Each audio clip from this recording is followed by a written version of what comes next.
At this moment, 3 young Americans are in a Turkish prison serving life terms for trying to smuggle 219 pounds of hashish into Turkey. It is the toughest sentence ever imposed upon a foreigner by a Turkish court for a narcotics offense. The Turks say the Americans are lucky they could have gotten the death sentence. In fact, that was the court's first determination. But that was immediately commuted to life in recognition, said the judge, of their good behavior in court. The trio have appealed the verdict. Next Saturday, that appeal will be heard by the Turkish Supreme Court. Last Tuesday, at the prison in Adana, I talked with the 3 young Americans. Robert Hubbard, 23, confessed he was the smuggler, he alone. Recruited in Germany, he says, by a man named William Schaefer. Hubbard is a probation violator from Los Angeles County, arrested 2 years ago for possession of marijuana with intent to sell. Well, I ran into this William Schaefer through a friend of mine, and he propositioned me. And said? If I could find 2 people other than myself to drive buses, that he could pay me a pretty nice sum of money. How much? $20,000. One of those he recruited, Catherine Zens, 28, a psychiatric nurse from Wisconsin, on vacation in Europe when she met Hubbard. I guess I'd have to say I came to Europe to go skiing and met Robert in Germany in a discotheque. The other recruit, JoAnn McDaniel, 27, Coos Bay, Oregon. She had been living in Germany for some years. I had met Robert in a snack bar. These 3 minibuses were rented by Hubbard in Germany. He hid the hashish in their roofs. Each of them would drive one. He told them they were going to the Middle East to pick up leather coats, curios, for resale in Germany. He'd pay expenses. They'd get a chance to see Istanbul, Damascus, Beirut. They were on their way back, the women still unaware of the contraband they were carrying, when, at the Turkish border town of Çilvegözü, they were stopped and a search undertaken by this plainclothesman. That was on December 10th, 1972. So we drove to the border checkpoint, got out, presented our passports as usual, came back to our vehicles, and they told us to wait a minute.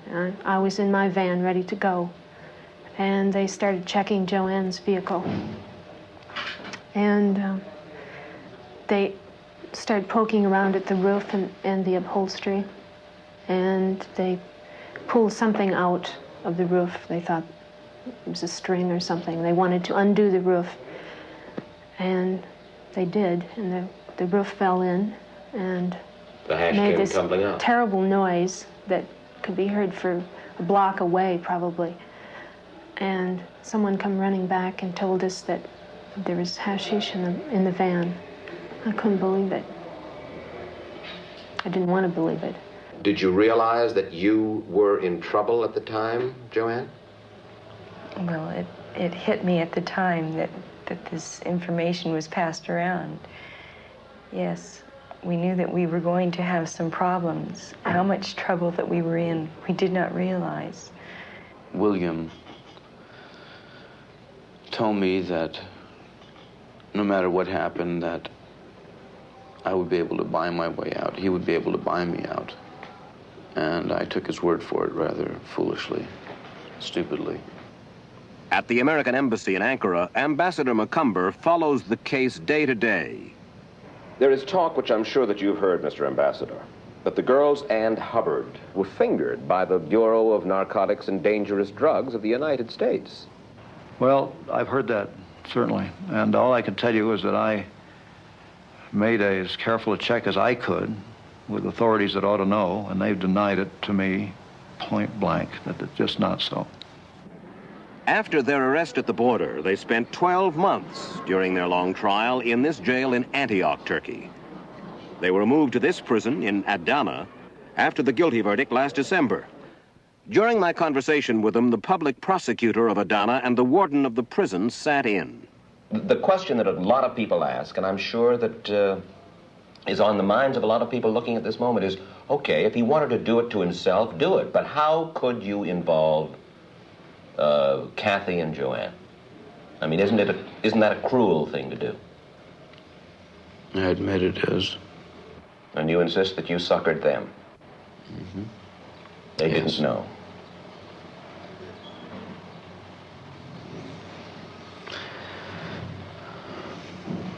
Bob, they didn't know. They didn't know. I get the impression that you're not angry at Robert Hubbard. Why?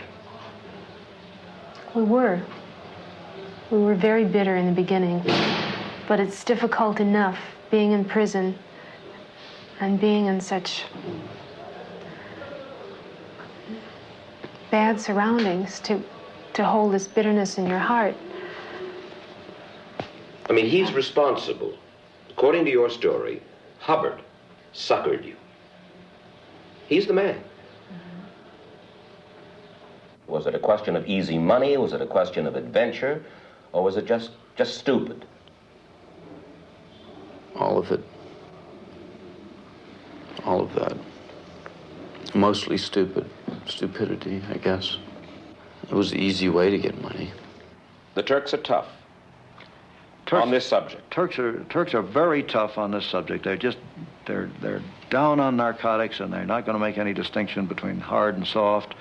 And they think we're right to be opposed to them, and they think they don't understand why the American ambassador talks to them all the time about how important it is for them not to grow poppies, and yet also comes in and complains about these sentences.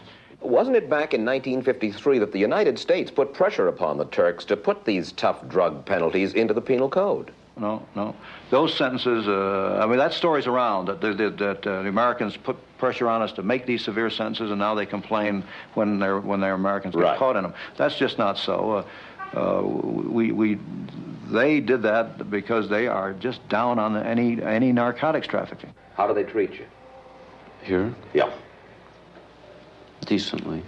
We practice yoga, exercise, other exercises. I do handiwork, such as knitting, crocheting, any type of busy work. Write letters, a great deal of letters. We cook, we do our washing. We spend as much time outside as we possibly can when it's sunny. Maybe you should explain outside as a small cement box. Yes. It's not outside with trees and flowers. It's not a beautiful garden. It's a cement box without a lid. Do you hear from your family? Yes. What do they say? Mother, father? Both. What do they say? That I was pretty stupid to do something like this. And I agree with them, of course. Have your families been here to visit you, either of you? No. I would prefer that my parents do not come over. It's very difficult being in here to speak to them under these circumstances and watch them walk away and knowing that I can't go with them, or that it would be mentally and physically very difficult. I'm enduring enough hardship right now without putting my parents through it, even though they are experiencing tremendous amount of torment, just receiving letters, sitting at home. Mr. Ambassador, isn't it a barbaric sentence, really? Well, it's certainly a very severe sentence. You understand that as an American ambassador to Turkey, it's a little hard for me to use that word barbaric, but let me say that it is certainly, as I have said repeatedly to officials here, that that kind of a sentence for the smuggling of soft drugs is out of line with world standards. It's way out of line. What does he believe about the involvement of Kathy and JoAnn? I believe they're innocent. Well, look, I can't, I wasn't there when they had all their conversation. I certainly operate on a strong presumption. I accept their word they were innocent. I accept their lawyers' word that in the judgment of their own lawyers, that they were convicted unfairly. And I am hoping that when it gets up to appeal, that it'll be reversed. Is there anything that you have asked for from the American establishment here that you've not gotten? Our freedom. They can't give it to you. This can't be given by them. Since I have been here, I've heard that the Prime Minister of Turkey wants you out. The American ambassador wants you out. Faruk Erim The president of the Turkish Bar Association is defending you not because he believes in your guilt or innocence, but because he believes, principally, I understand, that it's a barbaric sentence. Are you optimistic? We are very optimistic, or very hopeful. And Bob Hubbard? Who knows? He will have a much more difficult time. Their appeal will be heard next Saturday.